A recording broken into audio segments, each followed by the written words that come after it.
Welcome, folks, to another week's of devotions, and we're doing things a bit differently this week. We are linking our morning devotions in with our Sunday services. So we began yesterday looking at Colossians, and if you didn't see the sermon, have a look at it on the web page or the church's Facebook page or on the YouTube channel, and you'll be able to get up the introduction to Colossians. So we're going to continue now in Colossians 1 verses 15 to 23 as we continue in this great wee letter.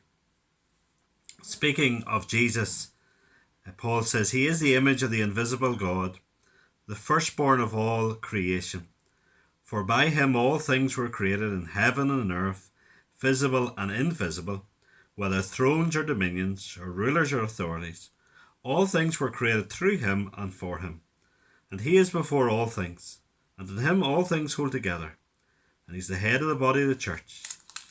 He is the beginning, the firstborn from the dead, that in everything he might be preeminent. For in him all the fullness of God was pleased to dwell, and through him to reconcile to himself all things, whether on earth or in heaven, making peace by the blood of his cross. And you who once were alienated and hostile in mind, doing evil deeds, he is now reconciled in his body of flesh by his death, in order to present you holy and blameless and above reproach before him. If indeed you continue in the faith, stable and steadfast, not shifting from the hope of the gospel that you heard, which has been proclaimed in all creation under heaven, and of which I, Paul, became a minister. In verses 13 and 14, Paul summarizes the great work of salvation in that Jesus has rescued people from the domain or the dominion of darkness, of the devil, and brought them into the kingdom of the Son. And in doing that, he has brought redemption, buying their freedom through his blood, and bringing them the forgiveness of their sins. And having spoken about Jesus doing that, he now continues in verse 15 to elaborate a bit more on who Jesus is. He says in verse 15 that he is the image of the invisible God. That means Jesus, the Son of God, was equal to the Father, no lesser than the Father. And also, it speaks of how Jesus reveals to us who the invisible God is.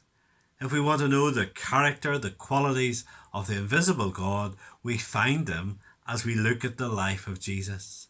The purity, the righteousness, the love, the goodness, the mercy, the anger at sin. We see it all in Jesus. We learn what God is like by looking at Jesus.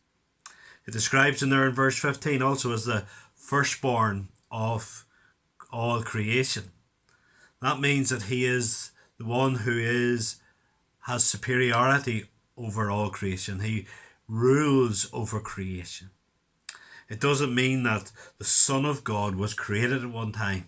No, the Bible is very clear that he has always existed, and we will speak about that in a moment or two. But Jesus is the one who is the supreme one, ruling over creation. And it outlines why. Verse 16, he created all things, visible and invisible. The world that we can see, the world that we can't see, angels, demons, they were all made by Christ. Of course, the demons were made good and then they turned against God. So Jesus has made everything. Nothing he hasn't made. All things, it says, were made through him and for him at the end of that verse. Christ is the one that creation should all be pointing to.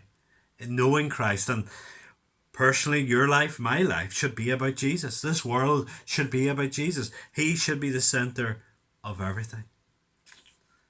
Is he the centre of our lives?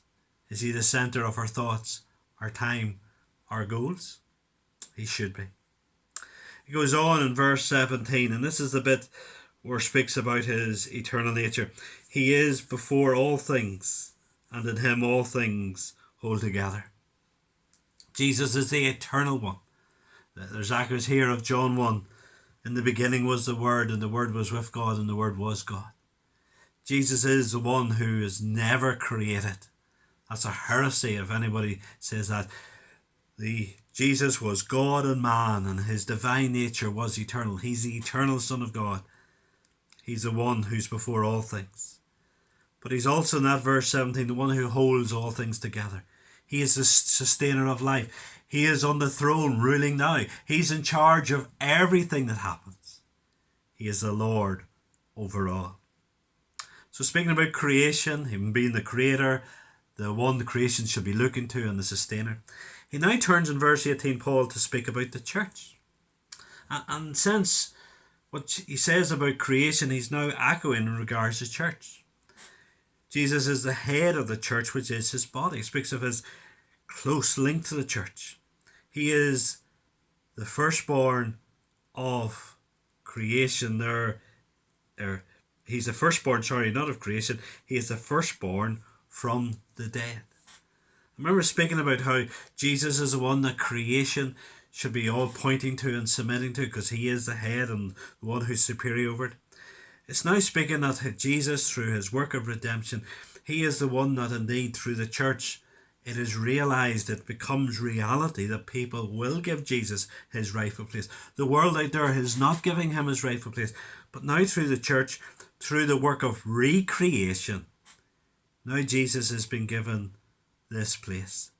The place is the head, and for his glory, for his honour. It says in verse 19 that the fullness of God dwells in him. Oh, what a slap in the face to those who deny the divinity of Christ. All God lives in him. He is fully God, it says.